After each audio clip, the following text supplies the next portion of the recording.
live audio podcast, audio commentaries. Thanks to your generous donations to our Kickstarter funding campaign, Clive Barker Podcast presents Fundraiser 3. Hell on Earth.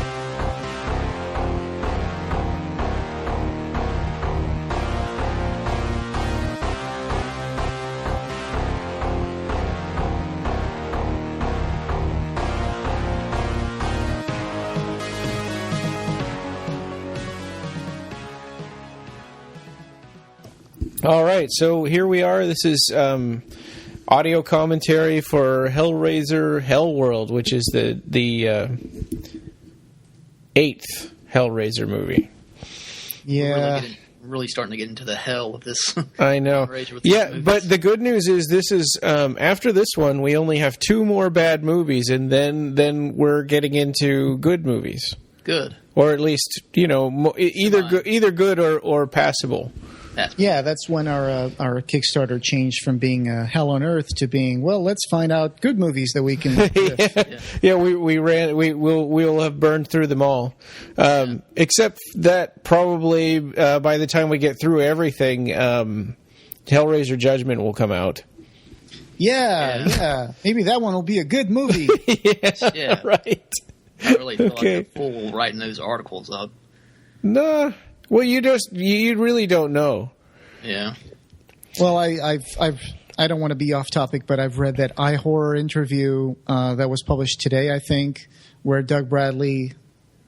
I don't know when people are going to be listening to this, so probably it's going to be old news when you're listening to this right now. But Doug Bradley was talking about why he wasn't in Hellraiser Judgment. Yeah. And I think if you find our blog and go look for Hellraiser Judgment, you'll probably find a lot of articles that were written by Rob about it. So that might help to understand the situation the franchise is in right now. Yeah. So we have this paused just before the word dimension comes up. Yes. So if everybody will kind of just get that synced up, and then Rob, you want to do the countdown? Yeah, sure.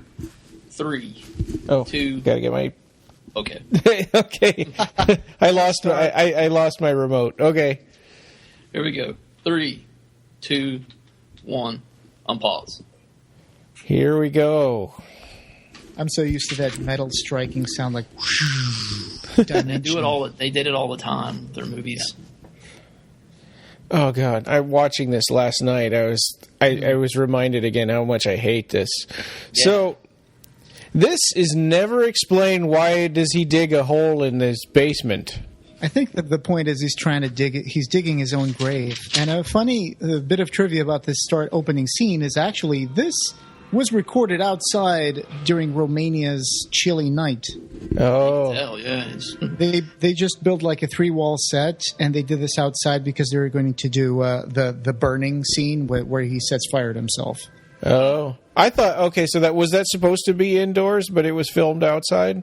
Yeah, it was supposed to be him like digging a hole in his basement. Oh, so he was digging. He was digging his own grave. Yeah, I guess so.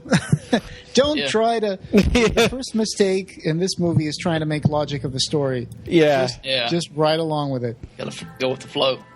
Yeah. I remember when I first saw this movie. Wow. What a disappointment it was. Oh, God. Yeah. Yeah, and what the interesting thing is that Rick Boda had a trilogy, right? I mean, he made 3 movies in a row. He had an opportunity to make a consecutive series of 3 movies that would have been a trilogy, especially these last 2. Sure. And I don't know what it is, if just the producers wouldn't let him, or maybe he's not a writer. But I think you're probably right with when you say the first.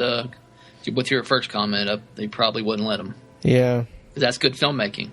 I guess they just got lazy. They didn't have enough money. They didn't have enough time. They shot Hellraiser Deader and Hellworld back-to-back in Romania. And they shot, once they finished shooting Hellraiser Deader, I think, they had 1 week before they started shooting Hellraiser Hellworld. Which, it's not nearly enough time to prepare. And they never come out and say it, but this seems to be obviously meant to be set in the United States. Yeah, but you see Romanian tags all throughout the movie when they're driving cars. Yeah, their license plates are not. I know, Romanian tags. I know. Nobody notices those. Yeah. Nobody notices. Nobody cares. Yeah, yeah, kind of like Ed Wood. Nobody's going to care about that. Keep going. So I got the feeling that this opening sequence with all these like religious statues reminded me a little bit of when Julia and Larry enter the old homestead. Oh yeah, yeah, and there's a scene later on where the British girl, I forget her name, goes into that forbidden room. Mm-hmm. And there's that Jesus statue that she's making fun of its crotch or whatever. Yeah, that is actress Anna Tolput. She already from Paul Kane's book, The Hellraiser Movies and Their Legacy. She actually auditioned for the part of Marla in Deader and impressed Rick Boda, so they put her in this movie. And it reminded me of the statue that kind of springs out and scares Kirsty. Yeah. So this character, the sullen kind of like I hate the rest of you guys. Mm-hmm. His character doesn't make any sense to me. Do you guys understand at all why he thinks that they're more to blame than he is for the friend's death, for Adam's death? I didn't get it. Yeah. It's a little strange. It's like maybe he thought that they delved too deeply into the Hellraiser, Hellworld kind of thing, and that made their friend like go over the edge of reality and kill himself because he believed that Pinhead was real and Hellworld was real. I thought that was what he was blaming them for. Yeah, but we don't really get a good sense of why he was different or why he was better than the rest of them. Yeah. Hey, there's the Man of Steel himself. Yeah. Henry Cavill. He is almost unrecognizable. I know, he's so small. Yeah. Because, he got huge. Well, a funny thing that I was reading this Paul Kane book, The Hellraiser Films and Their Legacy, and he said something about Henry Cavill. One of the things I thought was really funny is with his dark, good looks, there was little wonder he only just missed out on playing Superman. And I'm like, well, not anymore, Paul Kane. Yeah. Wow, that's a good catch. Yeah, that is. Paul was ahead of his time. Yeah, well, and it could be just the directing, but his acting in this movie is not great. He's just playing the douchebag. Yeah, but he feels like the Friday 13th or Scream movie of Hellraisers. Yeah, Scream I can totally see, but he's almost like making faces at the camera a lot of the time. It's really strange. Yeah, that's the level of his acting at the time. But he was not a beginner in any way. I mean, he had been in movies like The Count of Monte Cristo with Guy Pearce and Richard Harris. He appeared, I think, for the first time in a movie called Laguna, 2001.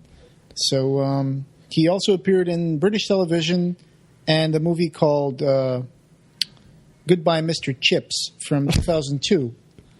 And that's when they also shot this movie, I think, 2002. Oh, there was a scene that we just passed by I was meant to comment on. So she's like, "Oh, if only we could see his face again." And then they zoom in on that photograph of his face.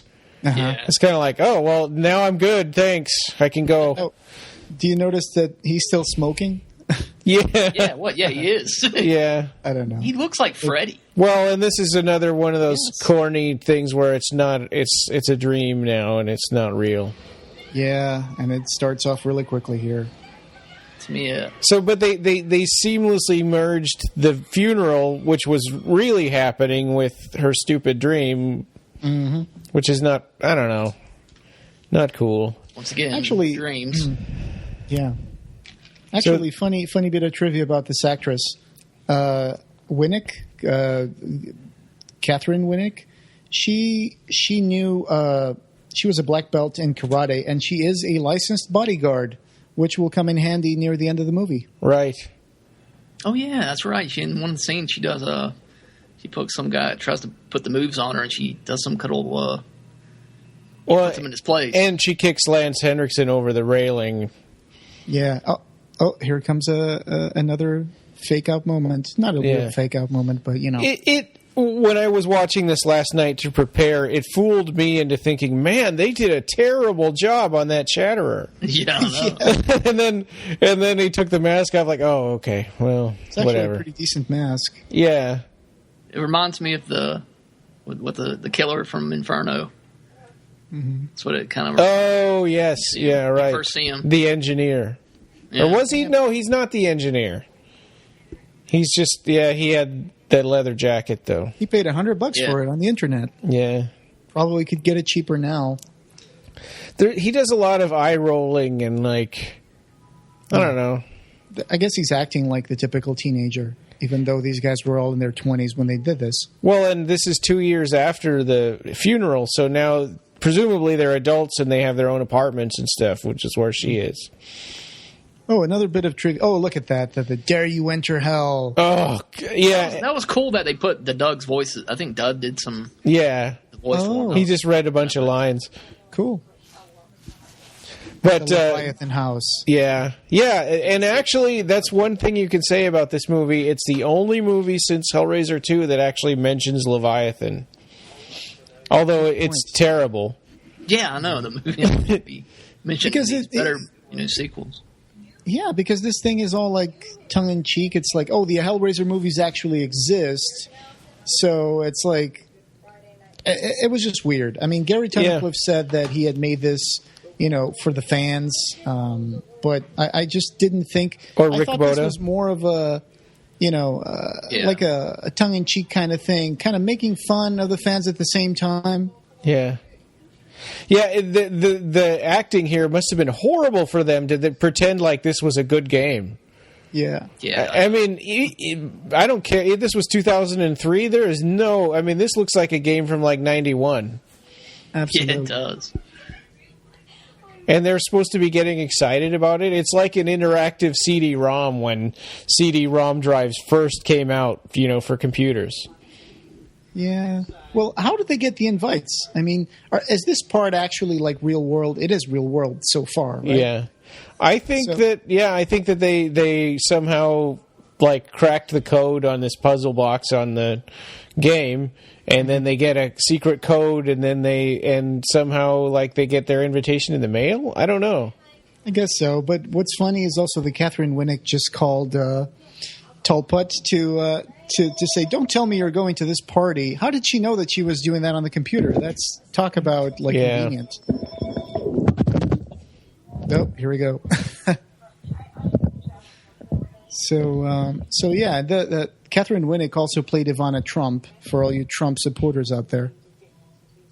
Oh, really? Yep, she played Ivana Trump in Trump Unauthorized. Oh, I haven't seen that. Yep. Also, that other guy who's there playing that game with Anna Tulput, who plays. Yeah, so I don't get it. Are they supposed to be boyfriend and girlfriend? I guess they're just friends. Yeah. So here we go. Everybody's going to the party. More shots of streets with leaves blowing through it, just like on Deader. Also, that car, I just noticed that car that they're in has a spare tire on the front. Huh. That's weird. Yeah. And there's the Romanian license plate. It was really cold for them to shoot some of these scenes because I think it started in October, the shoot, and it went on for like 20 to 24 days, I think. So it wasn't too. There wasn't a lot of preparation time for them. It was like 1 week to get things started. That, for example, I forgot the name of that guy. Derek, I think. I think it's Derek, who was put in this movie to save time and money because he had also been in another movie that they were shooting in Romania, and in that movie he also lost his head by decapitation. So that meant that they already had his head ready to use in this movie. Yeah, I got Yeah. Well, that makes a little more sense why that scene was even in this. Yeah, I know. That's like the worst part of the movie for me. Yeah, there's a lot of worst parts. I'm not sure. I guess that one takes the cake, if you will. Yeah, it's bad. Because I can't see Pinhead ever doing that. No. Well, and he's not even really Pinhead, apparently. Here comes the Leviathan House. Hellraisers. And now they have New York license plates. They were just driving with a Romanian license plate a little bit ago. You're right. Let's go raise some hell. Oh God, I know that it's so. What do you call that? Did y'all hear? Oh, go ahead. Oh, what's that word? It's not condescending. I'm trying to think of the word where you're complimenting people, but it's really insulting. Yeah, it's patronizing. All this, hey, Hellraisers, let's go do some hell raising. Yeah, I like the giant box just twirling around there. It looks like it could actually be like a fun party for the real world. I mean, well, that giant box is probably the best thing in this whole movie. Yeah. Yeah. By the way, the bartender over there, gratuitous nudity. Yeah. The scriptwriter, Carl Dupre, he has a cameo in this movie as a bartender.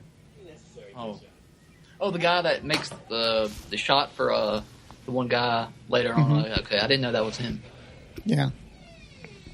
Yeah, and it's like, oh, here's the guy we all hate. Oh, here's the guy who's too good for Hellraiser, but, Jake.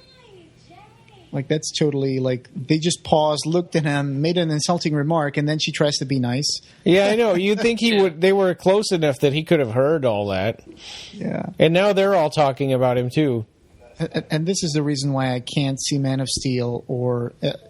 again, there's a movie coming out right now. I don't know when you guys are going to be listening to this, but there's Batman vs. Superman, Dawn of Justice, with Henry Cavill. And every time I look at those trailers, all I can think about is his role on Hellworld. I kind of liked Man of Steel, but I've been seeing you're posting and some other people are posting really terrible reviews of the Batman versus Superman.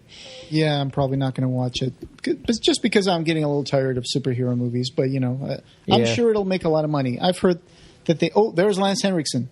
Yeah, making his grand entrance. The music just stops. Yeah. Welcome, Hellraisers. Yeah. I think if they made a movie with the toy maker, Lance would be a good toy maker. Yeah. It's kind of funny how he's got a whispery voice, and they were just in this super loud party, and then Lance comes out and whispers, and everybody can hear him. Everybody stopped as well, Yeah. This room is pretty cool. I mean, I like this room. Yeah, this room is cool, but I think these people are really disrespectful. I mean, they're just grabbing things and playing with them and spraying perfume. So it's like it's not only the fact that Hellraiser exists in the reality of the Hellraiser movie, but also Hellraiser is based on true things that people do collect and are like one of a kind. Yeah, apparently, like that's what's confusing. Oh, there was a pinhead. Yeah. What if nobody touched that card? Or what if nobody sprayed the perfume in their face? Why would you spray perfume in your face? That picture of LeMarchand looks like Doc from Back to the Future. Actually, that picture is based on a painting called Experiment with the Air Pump. And I guess, remind me after we're done this, I'll send you the picture. Oh, that's the scientist in that painting. It's an old English painting. Oh, really? So they just used that and copied it and made him look like LeMarchand. So I'm so used to seeing that painting that we always use. A lot of people use around just for. That's a perfume bottle. Why? She's supposed to inhale it, right? So why would she spray it right into her face? Yeah, you're not supposed to inhale it. Yeah. But for the plot, she's supposed to inhale it. I guess a lot of people out there won't even know what that is meant to be used for. I mean, when was the last time you actually saw a crystal perfume bottle? Yeah, I suppose. One of those air little pumps. Yeah. It's been a while since I've seen one of those. Yeah, and then he says, knock yourselves out, which is like, wah, wah. It's made of human skin, and she immediately puts it down. You know what? There used to be things that they did with the skin of, like, condemned men in England. Like, I read once there was a little book that someone made telling the crime of what a guy got sentenced to death for. So they would hang him, and then they would use his skin to build a book telling of his crime. Oh, wow. That is just creepy. Yeah. Yeah, that is.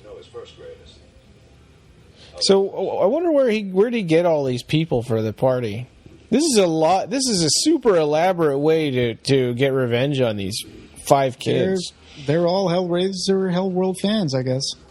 What's up with the masks? I never got the Yeah, and only like a quarter of the people at the party actually are using them.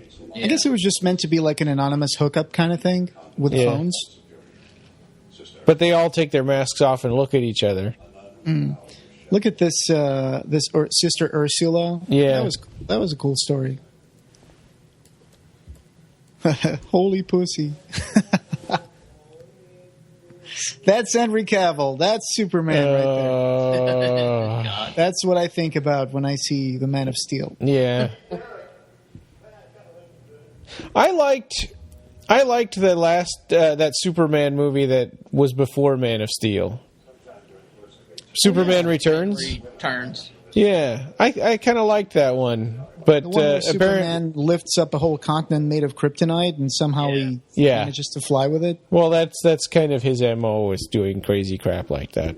Yeah, I guess. You remember, like, Superman with Richard Pryor?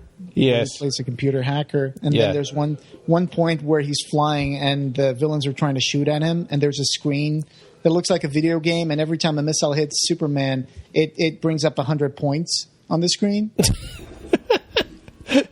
Oh, this is. I saw that at a drive-in when it first came out, and that's the last time I saw it. That's Superman 4, right?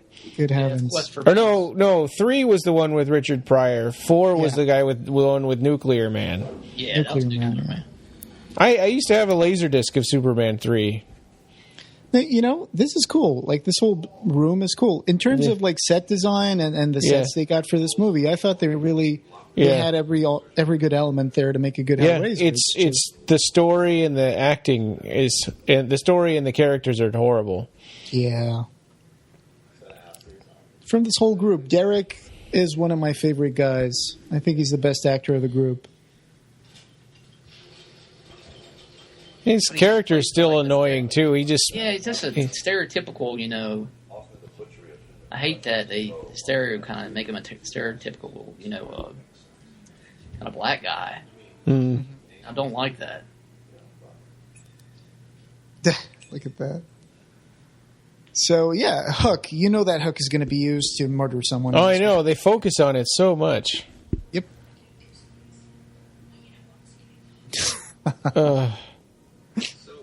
Leviathan House. Which doesn't make any sense. Why would they call the house Leviathan House? They never really explained. No. They could call it Hellraiser House or Le Marchand House, I guess.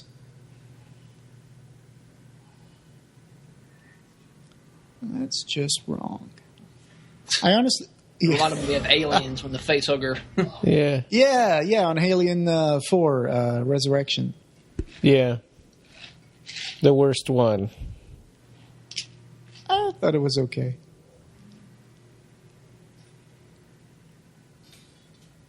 And so at this point, they're all falling under the spell of the drug that they got pulverized with. Not all of them. Those 2 aren't yet.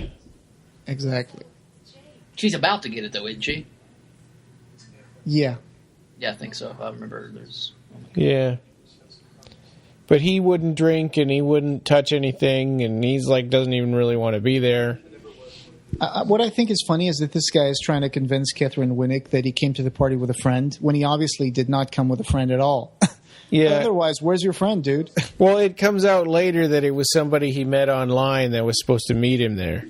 Yeah. And then you find out after that it was really just Lance Henriksen pretending to be a woman to lure him there. He's lucky he didn't get Chris Hansen from Dateline NBC. Yeah. Yeah. Chris Hansen. Oh, boy. So, yeah, this is one of the last movies that was done in terms of the franchise that still got fans, I guess. I mean, there's fans for Revelations, but... Yeah. Can we talk about that they pronounce Le Marchand's name like 3 different ways in this movie? Oh, yeah. He's Lamont, and she just said Lemar Shaw. The Lamont configuration. Yeah. That's great. That's at the beginning. Oh, and we saw a foreshadowing shot there. When she briefly wakes up in the coffin. So Yeah. this originally came from a story that was written by Joël Soissons, who also worked on. I think he also worked on Deader or something, or Hellseeker. I forgot. But the story that he originally created was called Dark Can't Breathe. So, the Dark Can't Breathe. So he wrote a treatment, and then I guess that's the story that was changed into a Hellraiser movie. What a terrible thing to do. Yeah, I know. Why don't you just make Dark Can't Breathe? And it doesn't. I guess it's kind of like, well, we already paid for this script, and we're never going to make it into a movie, so do a Hellraiser movie out of it. But it just seems to me that probably whoever they hire for the director would likely do a script for free because they're excited about making a Hellraiser movie, and then instead we get this. Yeah, I don't know. I think they got paid handsomely to make these scripts. Yeah. Old Nokias, those things probably still work today. Yeah. The 3110 or something. Also, I have no idea how that thing works. Like, you dial 4 digits and you call someone. Yeah, and then the caller ID says the name of the person if it's one of their friends. Yeah, that was just stupid. Yeah. Well, that falls into the other sort of reality that is not right. Right, that's true. This movie has layers upon layers. Except that the one guy with the computer date or whatever, he's still awake. Oh, can you hear me now? Yeah, he hasn't even been poisoned yet or drugged. Good point. He doesn't get poisoned until like 3/4 of the way through the movie when the box shoves those nails through his thumb. Yeah, the invitation box. Yeah. One thing about this party is that, yeah, I mean, really, what's the point of the masks? You know? Yeah. Yeah. No point. I mean, what's the numbers about? 4802. That's what they would dial on their phones to call the person. Oh, I wearing missed that. Then. Oh, gotcha. Yeah. They would dial the Ford pin, and they would call the person wearing that mask. Yeah. I've been to a party where there was like not a mask, but you could put a lanyard around your chest and be like, "Hey, if I'm too drunk to go home, here's my address and here's my phone number." Yeah. And it was more meant like a joke. So if you're in a party and you see someone, you look at their number and you then you text them. But not many people would actually do that because it's kind of awkward. Yeah. If you're interested in someone, you'll just walk over to them and say, "Hey, how are you doing? Can I buy you a drink?" I guess it was just a fun joke. So, yeah. So here's where we kind of find out that it's, or a little later we find out it's kind of his fault that all of this happens. But he becomes one of the heroes of the movie. It's because of his description of Hellworld and everything that happened to Adam, to the person that was supposed to be his date, but ended up being Lance Henriksen. That we find, that made Lance angry and want to get revenge on all these people. God damn, y'all fine. I know. Stereotypical. So here's where, he sees her name on the caller ID. I'm not Mr. Right, but I'm Mr. Right now. It says like Allison on it. At this point, I guess we can imagine that everything turns out to be fake, Yeah. Yep. But if you think about, a terrible job of not even trying to I mean, this movie has caverns of plot holes. Yeah, oh yeah. If you try to imagine the reality of what's happening right now, like where is he? Is he still at the party? At what point is he being buried alive? That's Writer. Is that the writer, the bartenders that you were mentioning earlier? Oh, I missed that. there's Sorry, one I part was where looking- the jerky guy is trying to get the bartender's attention and he's ignoring him. Is that the same guy? I think it's further Yeah. down in the movie when the other character, Jake, is trying to get a drink. Yeah. Yeah. No, that's not Carl Dupree. Okay. Okay. No. He's dead. Move on. That's nice. Have a good time tonight. We're flexible. But when you sober up, I expect an apology. Superman.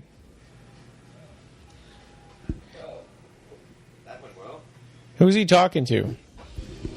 There's a whole bunch of stuff like that To the where he's like, bartender? yeah, he's Or- like so- making faces at the camera and rolling his eyes and Here's the scene with that girl. Yeah. Down the place. yeah. For no reason, I don't understand the point of this scene. I guess it shows that she's tough, I guess. Yeah. Yeah, they're setting her up to be the one that survives because this Yeah, is such a she stereotypical did horror movie. She did do Taekwondo and second black belt in karate, so they were like, "Let's use it." Yeah. I found out reading Paul Kane's book that that Rick Boda didn't really speak English, so he relied on translators on the set. So that might explain Oh. that. I don't know Really? who was responsible for the actor direction, but Yeah, I guess right. it was He's him. the director. What the heck? Yeah. That I know. That's interesting because on that Scarlet Box, he speaks perfect English. Oh well, this was done in 2002, like 14 years So ago. maybe Yeah. keep forgetting that. Those interviews were done long ago. Yeah, I haven't seen that'd be interesting to see the ones in the Scarlet Box. Well, the movies were done long ago. The interviews are probably much more recent. So that reminds me of that one that jumped out and scared. Was it Kirsty or Julia? I can't remember. What? Kirsty or Julia? It was In Hellraiser, that Yeah. that religious statue that sort of pops out and scares. I think it's Kirsty. Yeah. Yeah, it's Kirsty. Yeah, so the idea that she would want to sit down in this chair is kind of hokey, except that we know in reality, I guess she's in a coffin, and he's whispering to her cell phone what's happening to her. Yeah, he was giving them suggestions through the phone Yeah. that was inside the coffin. I'm guessing that people who are listening to the commentary have seen the movie already, so that Yeah. they know what we're referring to. So if you haven't, then go watch Yeah, the this movie would. first. Yeah, you wouldn't want to listen to us talk about it in your Right, first. I mean, right. although it's such a terrible movie, I don't see why it matters either way. It's an interesting device, although I'm not sure how that would work. Yeah, or Lance saying that it's the most efficient way to bleed somebody. It's like, really? Yeah, I've seen animals being bled, so I think I know a little bit that is a little too sophisticated and also weird because those things would slice into your neck, not across your neck. Yeah, yeah. It's Yeah. This whole thing kind of reminds me of the movie Saw. yeah, Like, yeah, he takes the thing out and she's like having to figure out how to, I guess he's wanting her to try to put the pin back in. He gives her a chance. yeah. Yeah, he puts it in her hand, which doesn't help because This her movie hand's clamped came down. out before Saw, right? Oh, yeah. That looks totally like she could pull her hand through there, though.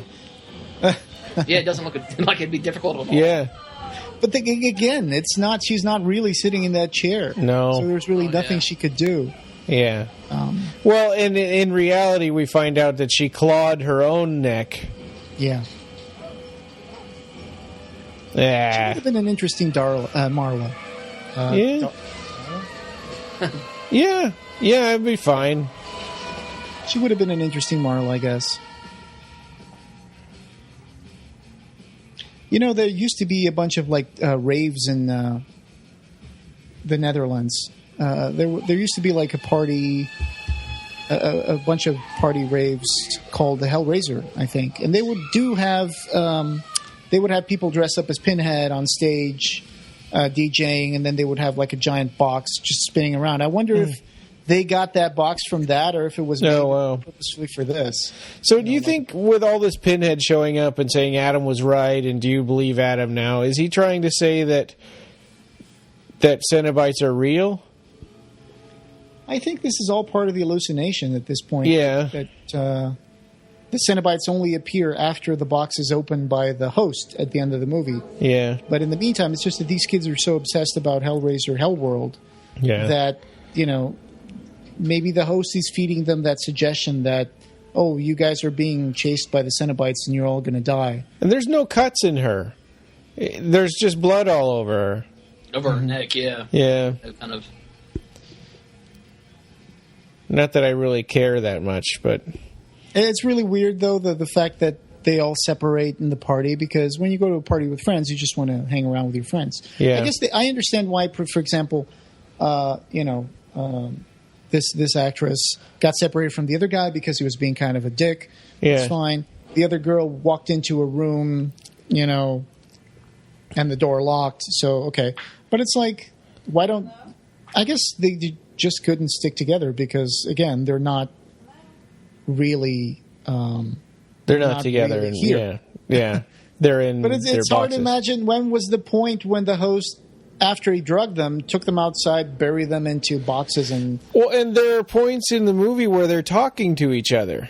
So what's happening in reality when they're talking to each other? Does he have them on a party line? Yeah, I guess. Like I said, it's like just this whole story is messed up, and Yeah. there's no way that you can make sense of it. It's No. just shut down your brain, Yeah. guess.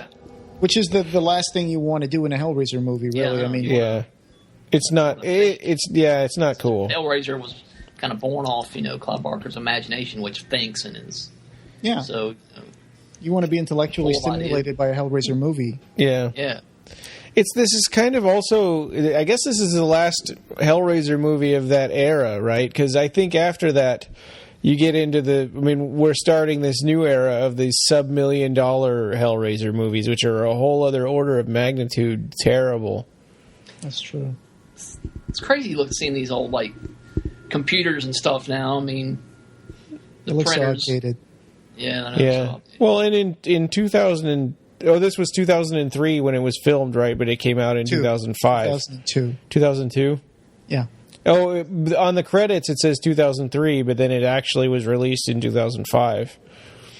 Yeah. No, but it was shot in 2002. October 2002, I think.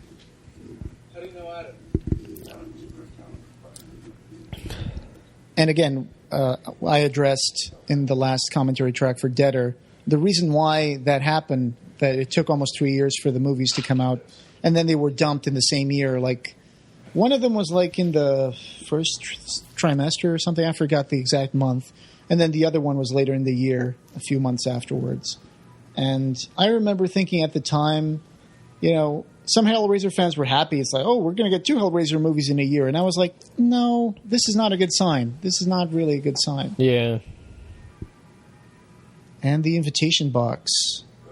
I Yeah. remember seeing props like this pop up on eBay for a long time after this movie came out. Just these green or brass looking solid resin boxes. Yeah. How much were they going for? A pretty decent price or cheap? Yeah, they were kind of cheaper. They were like $60, $70, I guess. She gets stabbed in the arm and he gets stabbed through the thumb, but they never really go back to those, that would hurt. What's I up don't- with the shots? It's like they're looking through a tunnel and you see their face. I can't remember what that's. They're in the well, coffins. I can't. I'll be honest. I didn't finish the movie last night. Yeah, so they have breathing tubes coming up out of the coffin so they don't suffocate. Too Okay. quickly. Yeah. I didn't make it all the way through this one. I'll be honest. Hellraisers So- know how to party. Oh, and there was one line that when they were first coming in that I thought was funny that we kind of passed up, but where Derek says, "Oh, this is gonna," or no, not Derek, it's the girl, the British girl. Mm-hmm. She says, "This is gonna kick A." It's like, why are they going out of their way to avoid saying ass? Right. Well, especially since Catherine Winnick calls Henry Cavill asshole and a little bit afterwards. This is gonna kick A.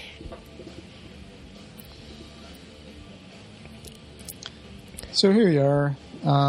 Superman is about to get a lot of attention from a party girl. Yeah. I think at this point, he's poisoned because he touched the Pinhead card, right? Right, yeah. It sucked into his thumb.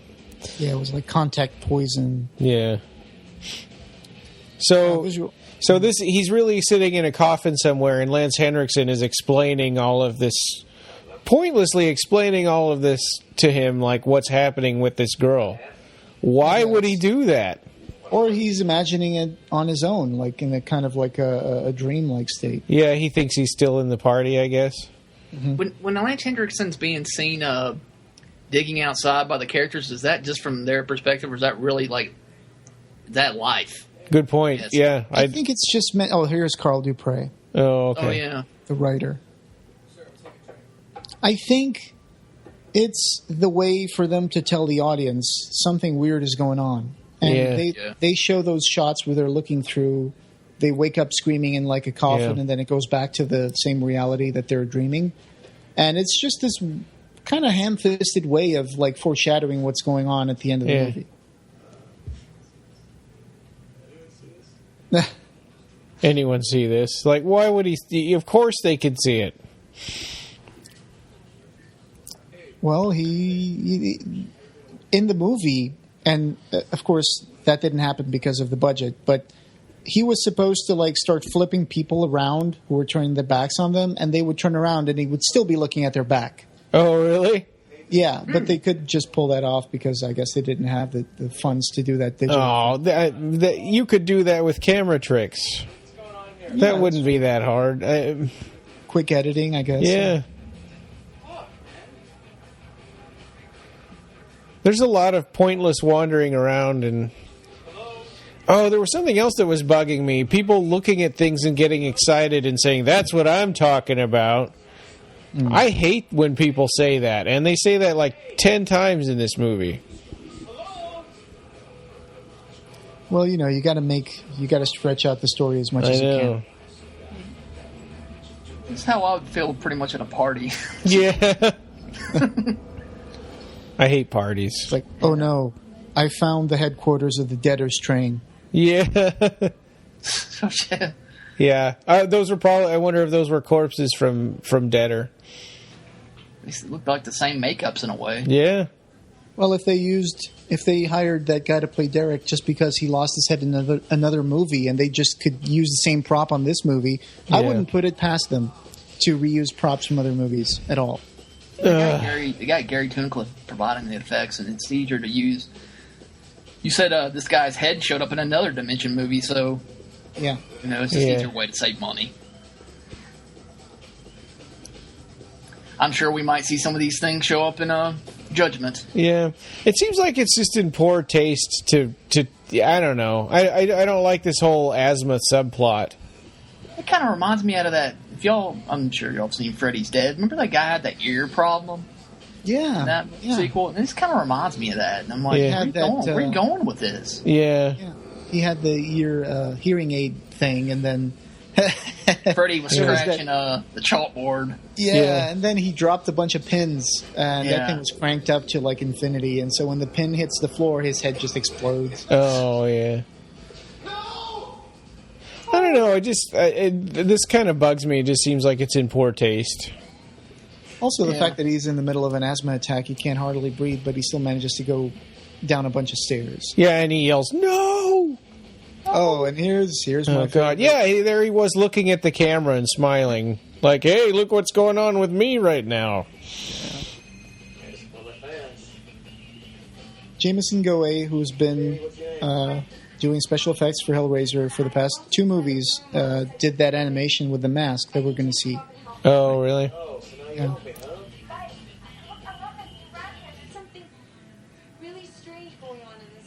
He reminds me of like when I was watching. He reminds me of the offspring of J.P. Monroe. Yeah, that's exactly like that. who he reminds me of. It's like a young J.P. before he's J.P. Before he owned the club. Yeah. And there was also a contest that for the scariest man in Britain, I think.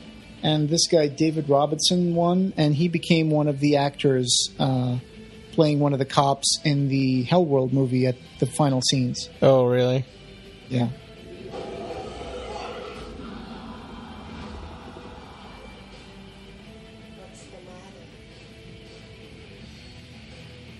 Like, I mean, how many times have we seen Pinhead in this movie? I mean, in this one, really, he just shows up to tease people. You don't see any other Cenobites. I have not seen any others. Oh yeah, Bound shows up in here too. Yeah, Bound, and then and Chatterer. There's Chatterer and Bound. So basically, it's just pretty much Pinhead, Chatterer, and Bound Cenobites. I think we see. Well, we just see Pinhead in this scene. Yeah. Yeah. Chatterer was being played by Mike Regan of 2 Hours in the Dark, and I think the Bound Cenobite was being played by Gary J. Tunnicliffe himself. Yeah.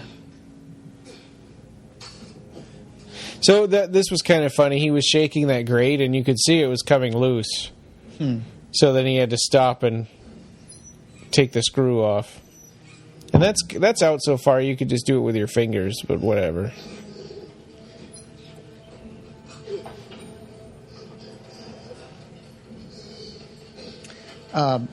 By the way, Carl Dupre appeared as a barman to emulate the appearance of Peter Atkins in Hell on Earth as Rick the bartender. Oh, cool. Cool. Oh, I like that. At least they did a nice little nod to Peter. Yeah. And here's the worst scene in this movie for me. Yeah. It is. The worst scene with Pinhead ever. Ever, yeah. It's just so bad. They really drag this out. They do. Well, this whole movie is dragged out. Yeah.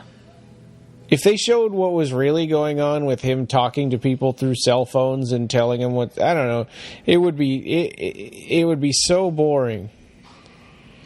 And right now it just is annoying. And I mean, none of this feels like a Hellraiser movie. I just don't feel like I'm watching a Hellraiser movie at all. No, this is kind of more of a Jason Voorhees move. And also that knife that he's got there doesn't look big enough to chop his head off. That's like a cudgel, right? Yeah. Yeah. I like this part where he touches the what do you call the blade edge? Yeah. Yeah. Oh, here we go. Ah! Slash. They should have.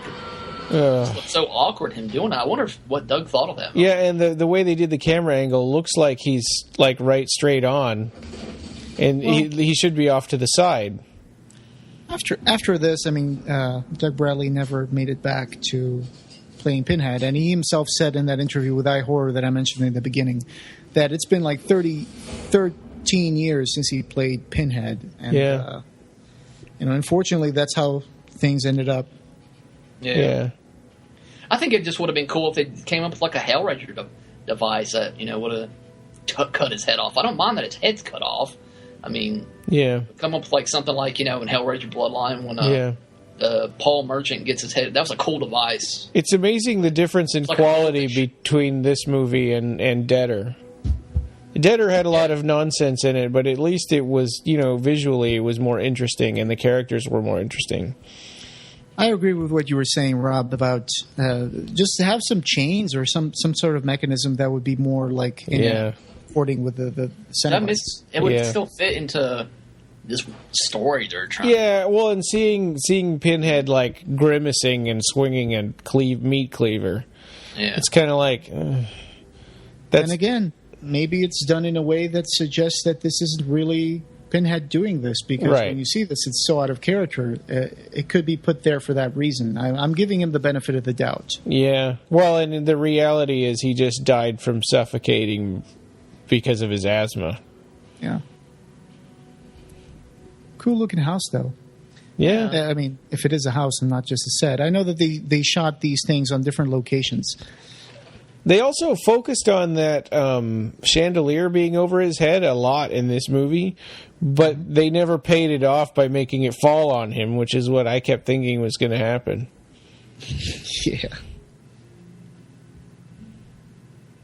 And this is a weird subplot with the nun.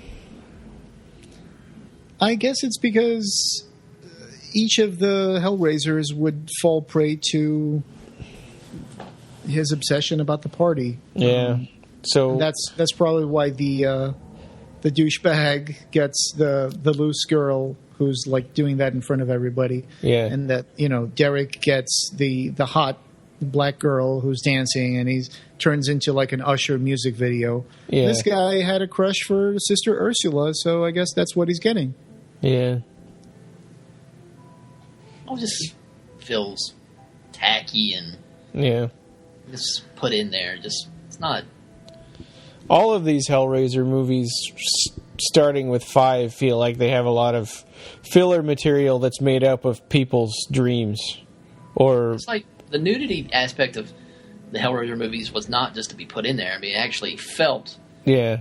It fit with the themes of the story. I mean, these just feel like just exploitation crap, Yeah. Yeah, it's like, Hellraiser fans were just going to throw in a little bit of nudity, some sex scenes. That's what make horror sell. Well, and he even says gratuitous tit shot in this. Oh, that's right. Yeah, that's right. They didn't say that. Yeah. And then they goes, no, that's totally necessary. Yeah, they go a little meta on that one. Mm-hmm.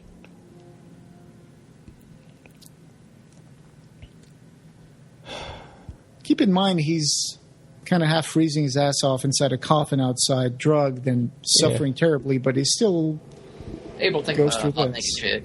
That's true. Yeah. So again, this was totally a set. And I guess you could see that it was a set outside because that steam just keeps blowing past the character. And it seems like the wind is blowing it, so... Yeah, like right here. You see this is mist. So why does Adam kill himself? The best question is, why is digging a hole open up the box? He didn't even touch it this time. Yeah. Well, in Dead, or she just threw it on the ground and it opened the box. Well, she opened it in the hotel room, although that may or may not have actually happened. Yeah. This is the first movie I don't think anybody opens the box with their hands. That's true. Right. Well, Lance does at the end. Yeah, also Doug said that when he was shooting exterior scenes, it felt like his head was stuck inside an ice box. Oh. Wow. Because he had the makeup on, and I'm guessing the makeup froze. Got cold. Yeah. It's weird. She could have just thrown something through that window. Oh, I guess I'm thinking about later on when she says she's trapped in the house. Yeah. And, I kind of lost a little track here, but Chelsea, why has she been walking around empty parts of the house for so long? Why isn't she I know. What is she doing, like, in parts of the house where nobody else is, At least her friend got locked inside a room. Yeah.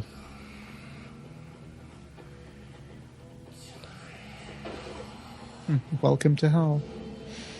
Well, and so he drugged these people all in front of the rest of the party, and presumably dragged them out the front door into the yard where he's putting them in a coffin, and with a house full of party guests.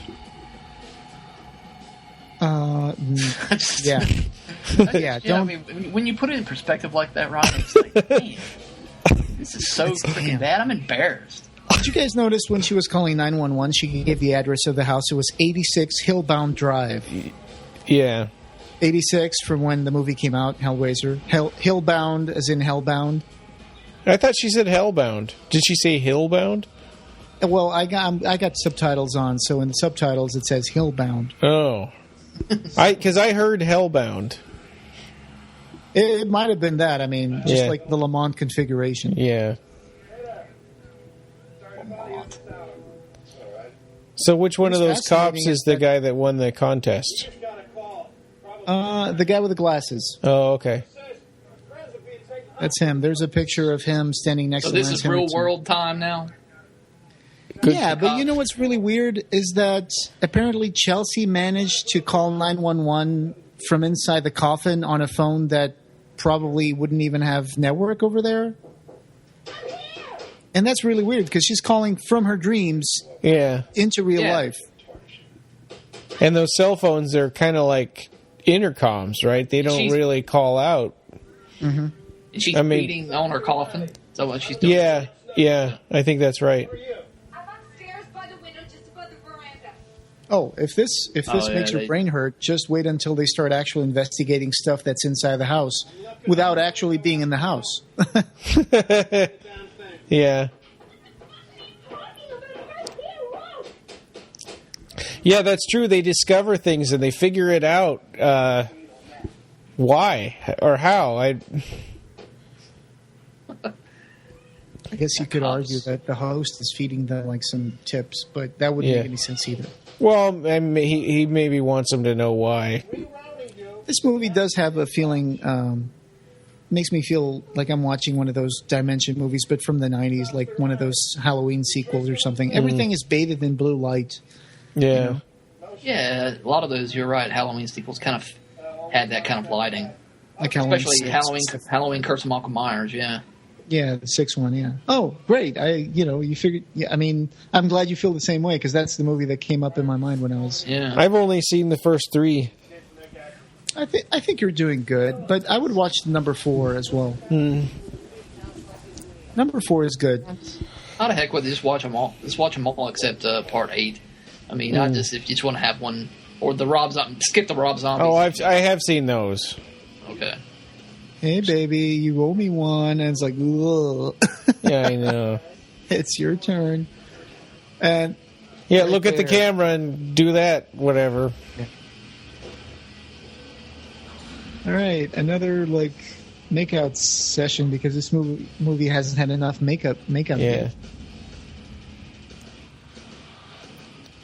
She looks like the same girl who tells Thorne anything you want as many times as you want it. Oh yeah, I wonder if she is just dressed up differently.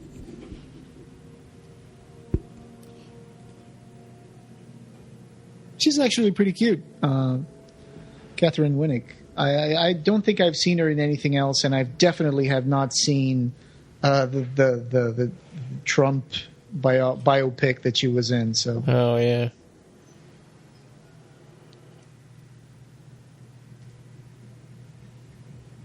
Thanks, Door. So David Robinson was from Cheshire, England. He won a competition to find Britain's scariest person. And the prize was a walk-on in a horror movie, and he was thrilled when it was eventually arranged to be a Hellraiser movie. So I guess either they paid for his ticket to go to Romania, or he had to go there on his own to be in the movie. Yeah, talk about he probably had to pay for it himself. Yeah. And the other uniformed cop, the one who was talking to Chelsea, his name is Victor McGuire, and he had starred for many years as Jack Boswell in the sitcom Bread from the 80s onwards. So apparently he was a familiar face for British audiences.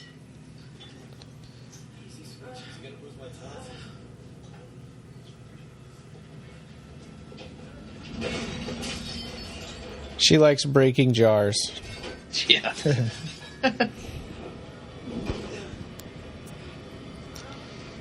She is not the same one who plays Sister Ursa. I was hoping maybe she would turn into a cenobite or something, like the female cenobite or a Stitch sister cenobite or something like that. Like in that Hellseeker part where...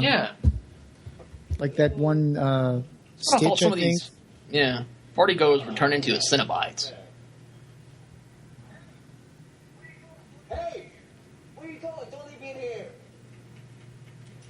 Oh, yeah, and Gary Tunnicliffe also does a cameo in this movie. I'll be sure to point that out. Besides just Bound? Yeah. Does he play a cop? He was yes. I don't know if y'all know this. He plays a cop in a Halloween Resurrection that actually killed. It's not a cop. He's a guy with a notepad in his hand standing next to a police car. A character that he says is the reporter from Deader who talks to Amy at the start. Oh, wow. He's the same reporter? They're trying to connect the two there.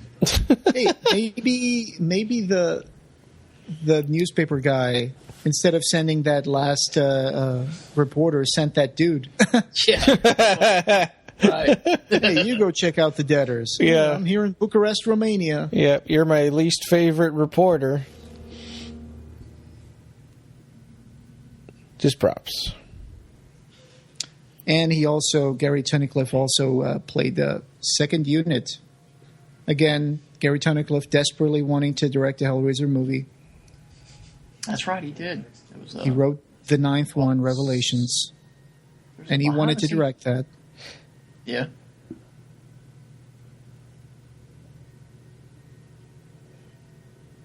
I can't believe at that point he hasn't realized this guy doesn't have a head anymore.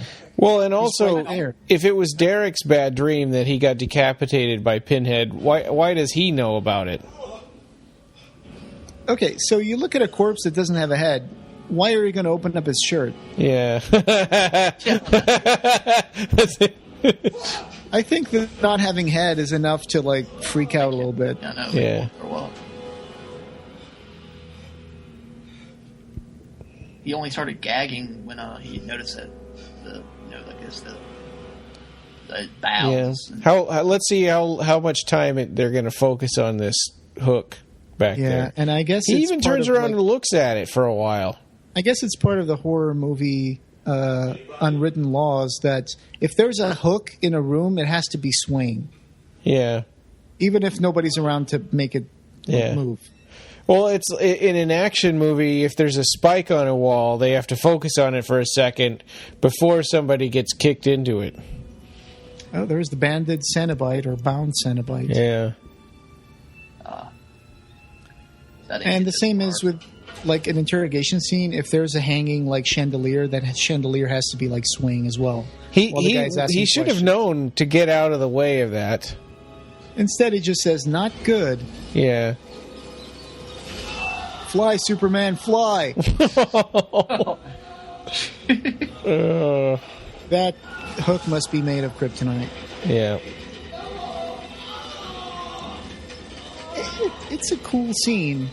You like the cenobite? I like the cenobite. Yeah, I do too.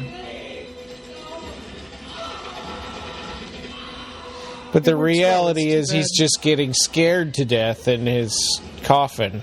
Yeah. When you picture that, it kind of Yeah. it loses something. Yeah. And then Pinhead appears after this guy is dead to say something, God knows to whom. So he's still hallucinating that he's dead now. This is just the beginning. When you're doing movies like this, Yeah. you end up asking these questions. Yeah. That. Again, the problem is asking questions because we're taking the movie kind of seriously. And we're trying to understand a movie that it's not meant to be understood. Because of this podcast, I've seen this movie 5 times now. This will only be like 2.5 because I watched. Oh, here we go. Here's the line that defines this movie coming up. Like a bad horror movie, isn't it? Yeah, they should have put that on the poster. God, Lance Henriksen. He's the only thing good about this movie, but it's still like little comfort. Yeah. Well, even he's barely in it. I mean, really, just that's true. Maybe 10 minutes. Of the, yeah, you're stuck with these characters that he's the star power.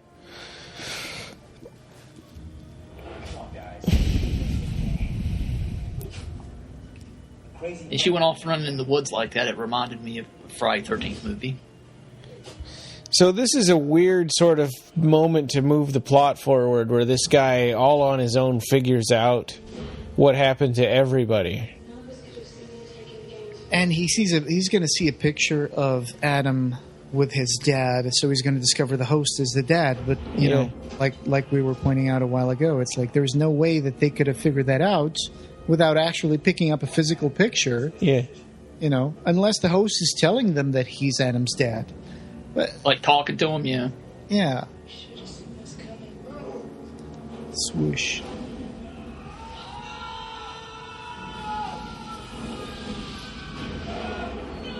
Very, very strange. I mean, he was a very talented player of the Hellworld game, but it's like we never really understand what was the Hellworld game. Not that thing that they did in the computer, because that only took them like 15 seconds to play. I think that's it. Yeah, I think that was supposed to be. We're supposed to believe that that's the game. Maybe it's supposed to be one of those ARG games that, you know, some movies come up with, like 10 Cloverfield Lane. They had a alternate reality game where people see the trailer and then they go to the website and they discover there's like a code line at the bottom of the website, and then they're gonna. Have you seen that movie? I heard it was really good. No, I haven't. I heard it was really good too. This is Unit 12. I'm at the old Oh. Yeah, so did he throw that? Yeah, it looks like it, right? Like a spear or something? Yeah. He doesn't fit in these surroundings either. Woods. That's why I had a problem with part 3. That too. I think Pinhead doesn't belong outdoors.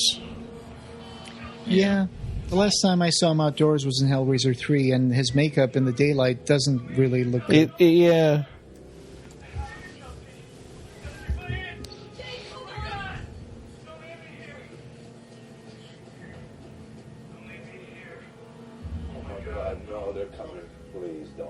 It's Frank Black from Millennium investigating another murder.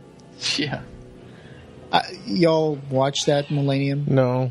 TV show? I watched it. It was really good. It was so cool, man. I think the first episode has to do with someone being buried alive with the lips sewn together. Oh, wow. So that's another thing that I thought was... yeah, there's that shot of the chandelier. They keep on focusing on it like it's going to fall on somebody. No, I haven't seen Millennium. I should check it out. I wonder if it's on Amazon Prime.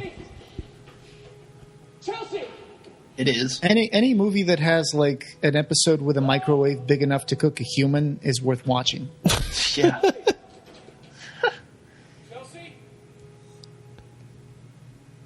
I think they only did like 2 seasons of Millennium, though.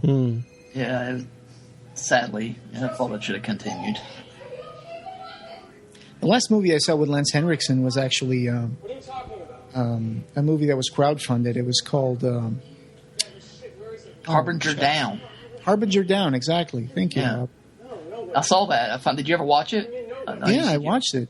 I enjoyed it for what it okay. was, you know? Yeah. It was like a Thing movie that couldn't be called a thing. But that's pretty much what it was. Yeah. Huh. It's not a nice 50s kind of throwback to like this slime, you know, slimy special effects films, because they worked with mostly practical effects. The way they did that weird camera angle with her up against the wall kind of made it look like she was laying on the floor for some of the shots. Shatter 3. Is that what he's called? Yeah, I'm sure he'll be showing up in Judgment, I think. It's the face of Torso, but with a little more makeup on, and then the body of Pinhead. Actually, the torso of Pinhead, and then biker pants. Because I remember seeing for sale on the prop store of London the outfit for this, and they were just biker pants with zipped up pockets and biker boots. Yeah, I don't like the costume so much. Yeah.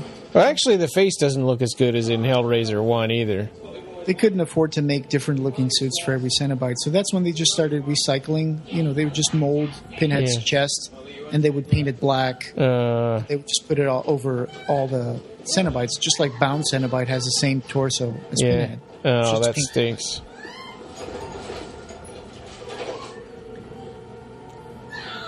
Come on, Chelsea, let's raise some hell. Is there a suitcase in there? There's going to be a lot of stuff.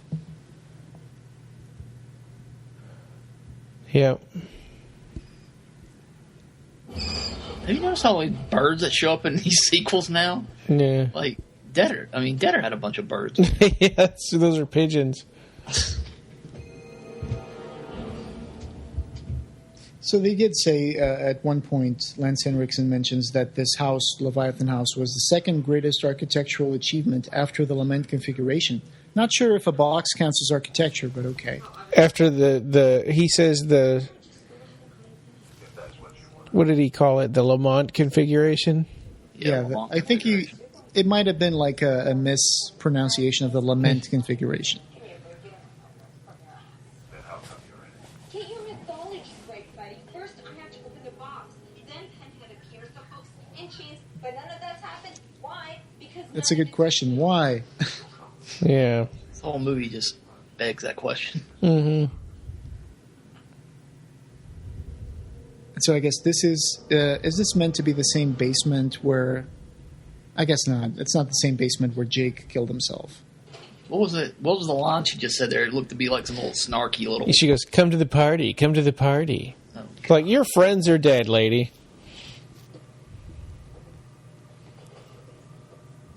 Oh yeah, this is another one of those moments that it's like he's right behind me, isn't he? Yeah. Is this sharp? I don't know. Is it sharp? Maybe. I'm going to keep poking my hand with it until I figure it out. They should have put some more KY jelly on the Chatter's face. It looks too. It does. Like a mask? It does look too much like a mask. And in fact, it's almost identical to the mask that Henry Cavill was wearing that was supposed to be fake Yeah, I know. at the beginning of the movie. It is, because I mean that is obviously probably the same Yeah. mask. Definitely. Should have, yeah. definitely. So in this scene, now that they're together, has he got them on a party line together? No, wait, because she's not. It's not really her. Let's say yes. Yeah, because she calls him later. She calls him in a few minutes here.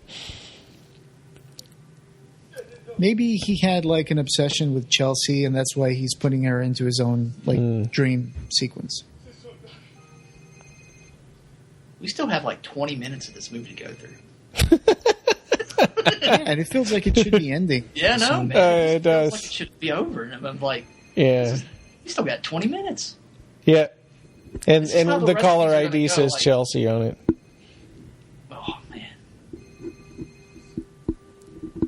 Let's give 3 different shots of the monitor of the phone saying Yeah. it's Chelsea Yeah. because Well, maybe not everybody was paying attention.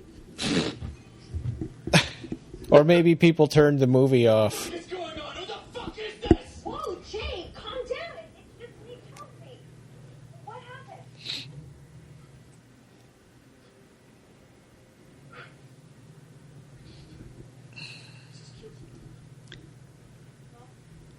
happened? Pigeon. I remember didn't Pinhead hold a Yeah, pigeon it looks in just like it was. Bloodline? Yeah, it looks just like the dove in Bloodlines, doesn't it? Sitting in the blue light.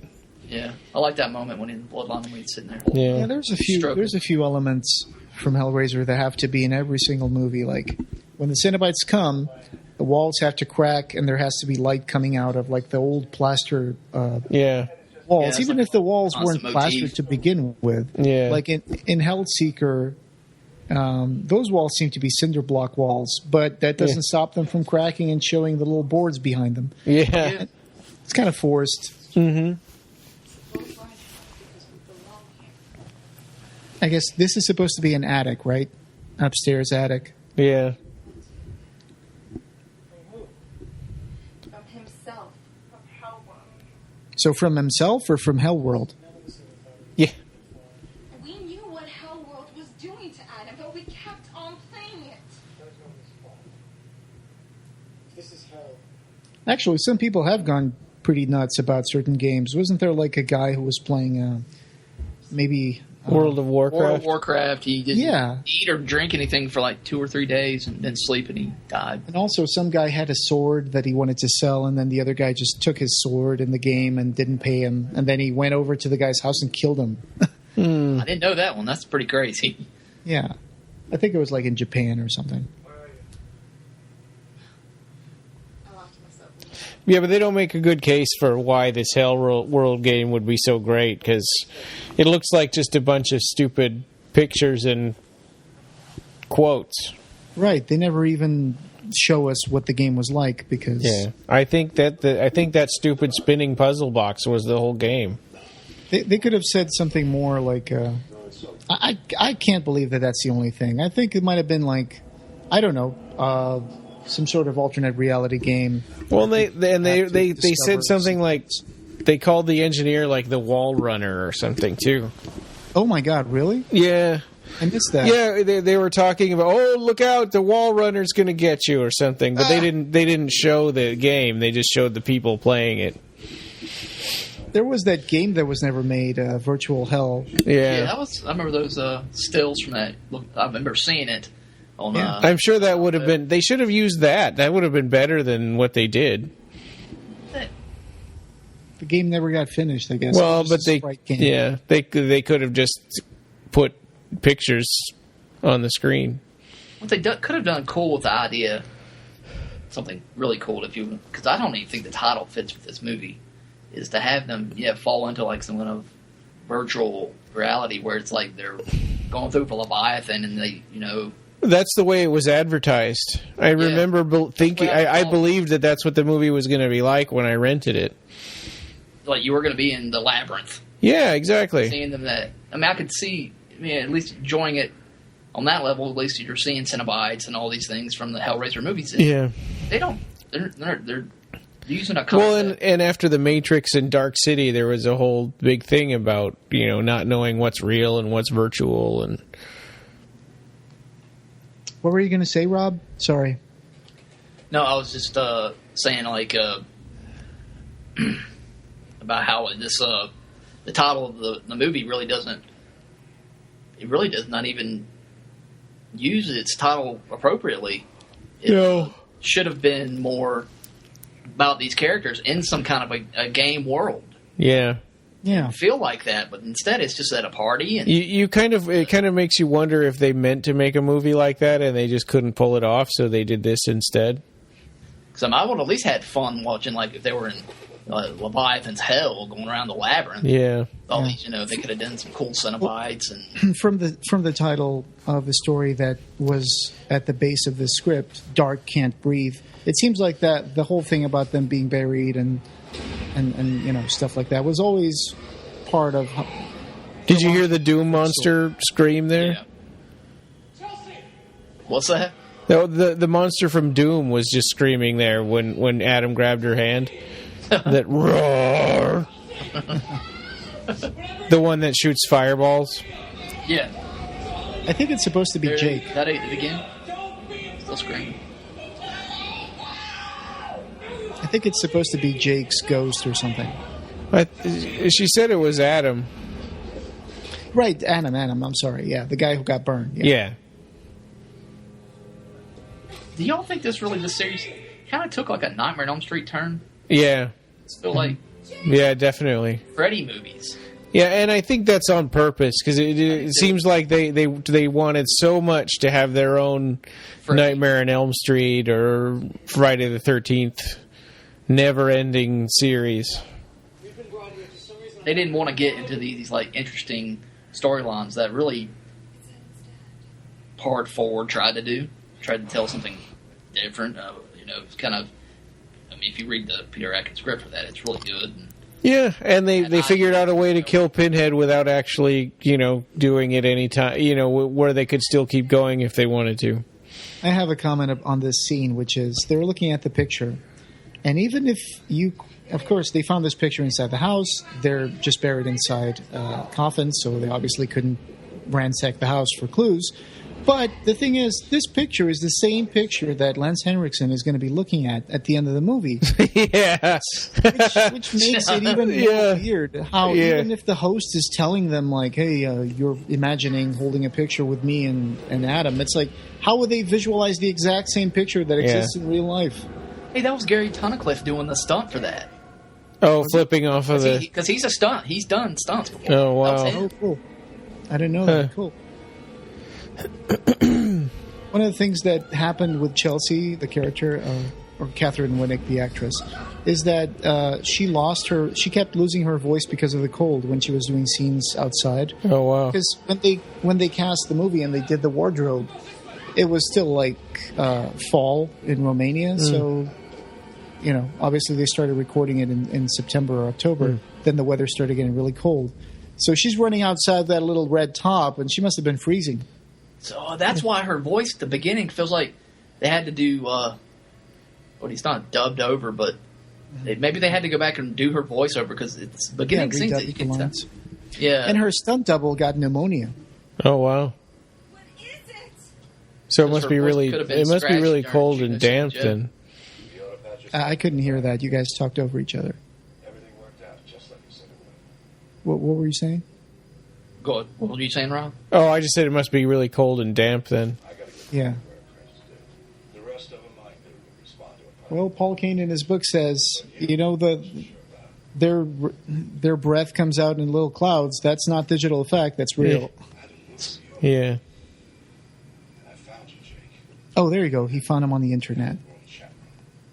In, the Hellworld chat room, because there was only one, on the internet. It's a small place. Yeah, when he says, the things people will say to a prospective lover, I kept thinking, like, he's pretending to be a girl, and trapping Jake. And, Yeah. that's creepy. Yeah. My hat off to you. I couldn't have done it without you, Jake. Oh, yes, I could. Call it poetic justice. For the people that buried my son. Sick son of a bitch! You were never even there for your own son. Your son spent his life waiting for a father who never came home. Yeah, why does he blame them so much, right? Yeah. I guess for the same reason Jake blamed his friends. Yeah. But now he's doing a complete 180 degree. Yeah. Although he does have a point. If They he was an just absent don't want to deal with their own guilt, so they deflect it onto somebody else. father. Yeah. You still think you have a fighting chance, don't you, Jake? That's Even though I will say that would suck to be in a coffin. Like, you ever seen the movie The Vanishing? No, I haven't. It's I can't tell you. I wouldn't Okay. ruin the movie. But this would suck to be in a coffin. Like that. Yeah. Yeah. Or You smell the terror coursing through your veins. if you're claustrophobic. Revenge. Can't say I've ever been in a coffin, but No. It's kind of weird now that she's figured it out, and it's been long enough that their drugs are wearing off. Mm-hmm. Why is she seeing him kicking her into the coffin and shoveling dirt onto her? good point. She was like banging on her coffin lid just now. Yeah. It's just kind of floating in and out of the illusion, I guess. Yeah. I feel like I'm making excuses for the movie. It can be taken in every which way you can imagine. Yeah. You can touch it. Gesture. He's a really creepy character, though. I'll give him Yeah. that. Like Lance Henriksen, he can act. He's definitely a good actor. He can play a good guy, and he can play a really, shitbag. Yeah. Because I liked him in his, the father in Pumpkinhead. Yeah. And then And he I plays liked, Bishop in Alien 2, and he's a pretty sympathetic character for the most part. Yeah. and I liked him as Wayland in AVP. Yeah, he's a little more of a sleaze character there because So do you guys think in Alien 3 his character was an android or not? That's a big debate among fans that will always continue to go on. Yeah. I personally think he was human. Yeah. But the way his ear sort of flopped down when he got hit by that pipe makes it look like he was an android. I don't know. I know I would like to believe that he was the actual Wayland. Yeah. in the extended cut, they have him say a line where he's like, "I'm not a droid." Yeah. So this is the part where we're going to explain the movie to you. Yeah, thanks. Because I know you were probably all asleep, so... Yeah. We're going to re-show the movie to you, too. Yeah. I do dislike that when they show... I mean, Hellbound is a little guilty of doing that with the previous movie, but at least it's like they're not showing you scenes you've seen like 20 minutes ago. Yeah.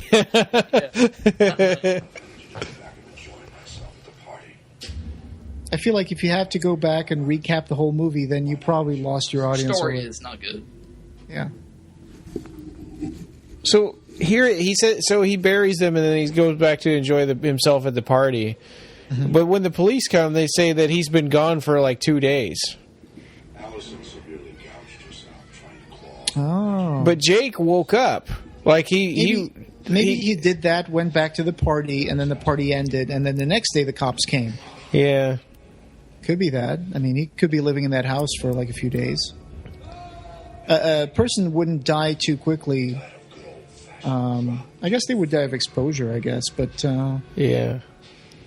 But, I mean, if you're stuck in a coffin but you have air, you can probably last a couple of days in there. Yeah.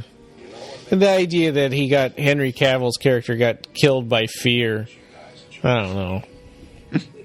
Yeah. Fear because some guy's telling him into a cell phone, yeah, a hook just went in, just flew across the room and stabbed you in the back, and now it's carrying you across the ceiling. Yeah, I know people can have bad trips, but I don't imagine you have to be a really bad trip if it's going to kill you out of fear. Yeah. Maybe I don't think have a heart condition or something. Yeah. Yeah, this is kind of a cheat here too. That she thinks he's right there still talking to her, but it's really the police smashing open the coffin to rescue her. But he's been gone for 2 days. Oh yeah, you mean when they found them? Okay, got it. Yeah. So they combined those two things, right? She thinks that he's hacking open the coffin, and that he was right there talking to her, even though that was like 2 days ago. I got it. She's doing pretty good. Yeah. Someone who hasn't gone to the bathroom or had a bite to eat or a sip to drink for 2 days. She's not even dirty. Yeah, I know. Yeah. It's like, oh, this guy died. Yeah, they put these goofy contacts on him. I mean, I don't think that that's really what happens to people when they die. They don't get cataracts. And he was blinking. I don't have a lot of experience with dead corpses. Yeah, thanks, Blu-ray. Well, she doesn't have the cataracts. Yeah. Just the two guys yeah, did it. Catch. Yeah. The two guys had them. And the other guy's still alive. Yeah. And even though they couldn't stand each other, they've gone through this together, and it's been a growing experience for them, so now they're teammates. Yeah. Fall in love, get married, and have 20 kids. Go to Chicago in Romania. And then Catherine Winnick is going to discover that she's a great-great-great-granddaughter of Candyman. Oh. No, God. Oh, yeah. Oh. And she'll grow up in like 2 years. It's like, all right, I hooked up at the party after all. Come to the party. Come to the party. I think I'd probably give this a 0.5 out of 10. God. Yeah, I've seen worse movies. I'd give it this is worse than Transmutations. Yeah. Yeah, it is. Let's keep an eye out for Gary Tunnicliffe holding a pad. As the reporter for what was the newspaper? I forgot. Doesn't matter. But that was a newspaper in London, and they're supposed to be in New York. Yeah. Well, what is he doing covering like Hellraiser, Leviathan House? Yeah. Suspected murder thing. Also, the cops just found them. So. Traced the signal right to this very spot. Damnedest thing. Oh, they traced the signal to their phones. And so she's looking up at the house like there's somebody standing there. So I think they're implying that Adam the ghost called the police. Yes. That's what I got out of that too. Their buddy was watching out for them. Yeah. Yeah, they're back. Why didn't he stop his dad from killing everybody? A long time ago. If he could have done that. Maybe he wanted some of those other people to die. Yeah. Yeah, I mean, they're cool and everything, but not... Oh, there's Gary Tunnicliffe back there in the back. Oh, yeah. Oh, yeah, wow. With the jacket, the black, white, and red jacket. Yeah.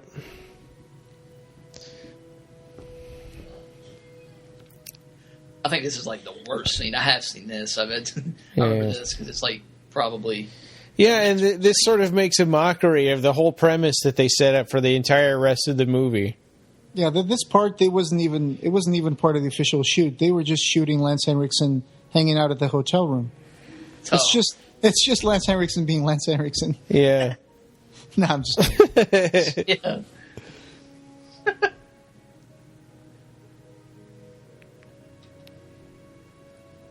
So he's still feeling guilty about it. It's like, oh, my son, they killed you.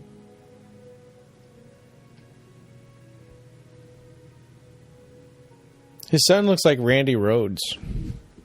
Oh, the guitarist? Yeah. Yeah, he does. What band is he from? I'm sorry. That Ozzy Osbourne. Ozzy. But he Oh, died. okay, got it. Plane crash. And he doesn't believe in Hellraiser. He thinks it's just a toy. That's why he's just going to open up that box. Well, yeah, but this isn't the one that stabs me in the thumb, right? This is the other one. I hope I didn't mix those two up. I don't want to get stabbed in the thumb. Also brings up the question of was the stuff that he had in the Leviathan house all fake? Was it real? If so, whose collection was it? And how did he get the actual box? Or maybe it was somebody else's house and collection, and he paid them to do that. Welcome. To the hotel room. I will give him that. Like, Lance Henriksen has the most realistic reaction anybody would have to the Cenobites. Yeah. I should have come a long time ago. Actually, somebody did open a box with their hands. I totally forgot about that. It doesn't exist. Your son was quite the prodigy. He opened the gateway to heaven. So I never realized this before last night, that the two Cenobites each have one of those chains with a sickle on it. Mm-hmm. I thought it was just one of them cuts twice, but I thought that was a really cool instrument that they created for this. Yeah. Yeah. Of course, it wouldn't cut so neatly that he would just still be standing there. He would get knocked down. Oh yeah, and also if you look at the way they cut his body, his arms would fall. Yeah. It would still be there. Yeah. Oh, God, that's such a terrible, terrible line. Yeah. And then the special effects, they're just... Yeah, it's total CGI, horrible. I'm sorry, I know they try their best for the special effects, and I don't blame the technical crew. It's just really like the writing was not up to par. And what's with this horrible country song? Well, don't get me started on Nightbreed. Nightbreed ends with like a country song in the credits. Yeah. Well, we're not in the credits yet. God dang, I know. They couldn't resist putting that last scare. I know. In this. Yeah, this makes no sense. I mean, if the other ending with Lance Henriksen was bad, this one is even just what? It's just yeah. I give this a 0 out of 10. Yeah. It's the ghost of the guy who buried us alive. For that, this movie's bad. It's just completely gratuitous. Has no place in the ending. And now the country music just morphed into this like we're still standing tall, even though they're not standing. They're sitting down in a car. Mm-hmm. Look who's standing tall. Wow, the host sure had a lot of blood. Yeah. Yeah, it wasn't like that at the time that it happened. Yeah, he just fell down, but maybe the Cenobites went to play out. He should have looked like a Cenobite too. Well, not really. I guess they didn't really give him the ultimate experience. His body isn't even there, right? I mean, it's just the blood on the wall. Yeah, I guess they took his body away. Yep, they do that. Yeah. Look who's standing tall. I heard to watch. Yeah. Another quick bit of trivia is that Chelsea, who was played by Catherine Winnick, until the age of 8, she only spoke Ukrainian. Oh. And I guess that's when her parents moved to the U.S., and that's when she became, an American. Wow. So there you go. It's Hellworld. I was going to say, it does. If you look in the credits, you will find Kevin Yeager's brother, Jeff, was the sculptor on this film. If you know Kevin Yeager. Right? Yeah. Oh, excellent. His brother didn't say, "Hey, don't get involved with the Hellraiser people." Yeah, that's it. Yeah. So, that was Hellworld, part of our Kickstarter Fundraiser 3 Hell on Earth. It's like a bad horror movie, isn't it? Yeah. This this was made possible by all our Kickstarter backers, and also Jordy Callender and Don Bertram's Celebrate Imagination. Oh, yeah. So thanks. Please, go check out those websites and tell them we sent you. A lot of Romanian names in the credits. What do we have next up? Is it The Plague, or do we go to Revelation? The Plague. Yeah, we need a Hellraiser break, so... Just Jeff Yeager's name. Hey, did you see Steve Boogie Time on there? I saw it. Sometimes the credits have like these, especially stunts or effects people, they usually have this funny, quirky name in quotes. I love that. There was an actor who only had one name. Like, you remember that actor from the Conan the Barbarian movie, Mako? Oh, yeah, right. Like, I think his name is just... Yeah, his name is just Mako. And he was also Splinter in one of the Ninja Turtles movies. Oh, okay. So, compositor, 3D artist, Chad Goey, additional 3D modeling, Steve Lawrence, re-recording at Monkeyland Studio in Glendale. So that was it. Yep, voice casting from LA Mad Dogs. Yeah. And all right, guys, so this doesn't conclude our Hellraiser series of commentaries because we still have Revelations to do, right? And possibly Judgment, depending on how soon they get that done. Yeah, I think that's coming out. Going to be 2017. Is it? Yeah, they'll probably do their mandatory one screening in 2016. Yeah. All interest in that one after yesterday. Oh, yeah. Reading that news. Yeah, well, it seems like... It seems to me that was... that non-disclosure agreement was sort of handwritten just for him. And like he said, it probably wasn't made by an attorney. It was just, made by... somebody. Yeah. Yeah. Oh, the producers wish to thank the City Hall of Bucharest and the city and people of Bucharest, Romania. And special thanks to Clive Barker. Yeah. All right. That's it. That's a wrap again for Hellraiser Hellworld. Thanks for joining us. I hope you have a nice time and hope you weren't too bored by our commentary. Yeah, and go watch a good movie now. Yeah, please. Go see Hellraiser, the first one. Or go see Lord of Illusions or Nightbreed, the director's cut. Yeah, and that is out there. And we'll be doing commentaries on good movies here pretty soon after we get done with The Plague and Revelations. Yeah. So stay tuned for that. The Clive Barker Podcast, or BarkerCast, is an independent editorial fan site and podcast that is not affiliated with or under contract by Clive Barker or Seraphim Films. This podcast and site are a labor of love by the fans for the fans.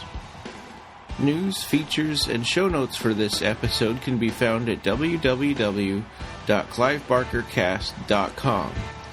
Go to iTunes and please leave us a review. Reviews really help us get the word out about Clive Barker. You can also find us on Podomatic, Xbox Music Store, TuneIn Radio, Stitcher, Doubletwist, Blackberry, and Pocketcast. We have a Facebook page, so come on and like our Facebook page and join the Occupy Midian group for lots of discussion about Nightbreed and other Clive Barker stuff. On Twitter, we're at BarkerCast and at Occupy Midian. Opening theme by Mark Buckle.